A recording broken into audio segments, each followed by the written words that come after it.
We're joined by Giants wide receiver Odell Beckham Jr., year number three for you. Where's the growth been as far as your game is concerned? What do you see in your game where you've grown?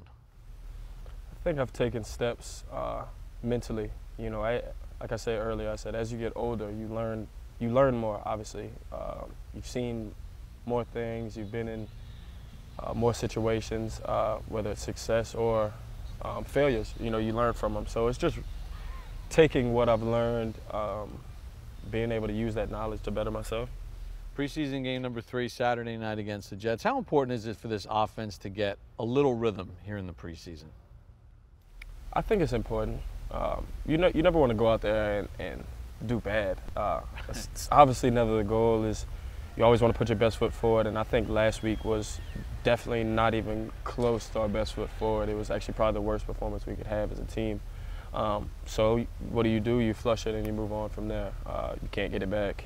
Just keep moving forward. So for us, it's pretty important, you know, to come out and have some successes, you know, not 3 and out, first down, then 3 and out. Like, it's important to put some drives together and run good offense. Is it fun having a young pup like Sterling Shepard around where you get to mentor somebody?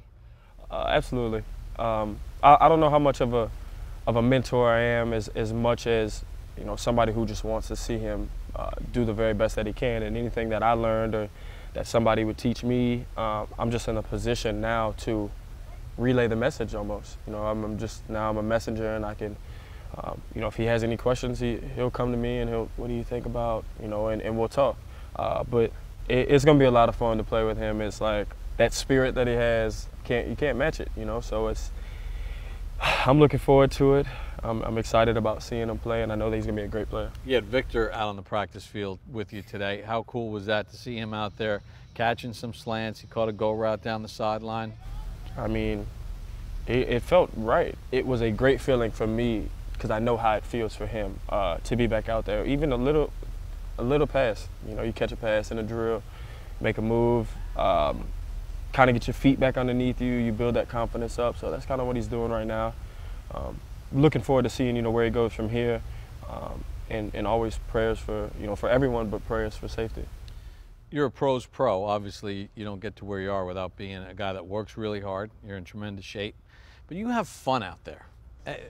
Explain to the fans why having fun is important and it keeps you fresh. It's not so much, you know, just on the field. I think it's just in life. You know, there's a lot of people living life but not really living. You got to enjoy it. I heard in the song one time, you know, they say the moment you stop having fun with it, I'll be done with it. And that's just kind of always been my mentality. You know, I'm not going to come out here and not have fun. So you might as well enjoy it. Whether you're in the weight room, you might as well enjoy it. Whether you're in the meeting room, you might as well get something out of it. So I try and have fun no matter what I'm doing. Final question, do you have any individual goals that you have each season for yourself, or is it pretty much team? Super Bowl. But at the end of the day, there's 4 banners in here that have to inspire you every day. So you could just take down the quest and just put a big one up right there. It'd be a nice little space. But obviously there's 11 people on the field, and each person has to do their individual job better than the man across from them. So there's always going to be individual goals, but those individual goals are what are going to help the team goals. Obviously, if you set high individual goals and you achieve them, there's no way for it not to help the team. But at the end of the day, what it's really about this year is hanging that banner. I think all of our eyes are on the prize, and looking forward to it, for sure. Odell, we appreciate a couple minutes. Good luck this week. Appreciate it. That's Odell Beckham Jr. joining us. We're going to take a timeout when we come back here on the program. Guys are going to take a look at Shane Vereen. How well do his teammates know him as we continue with Giants Training Camp live here on the MSG Networks.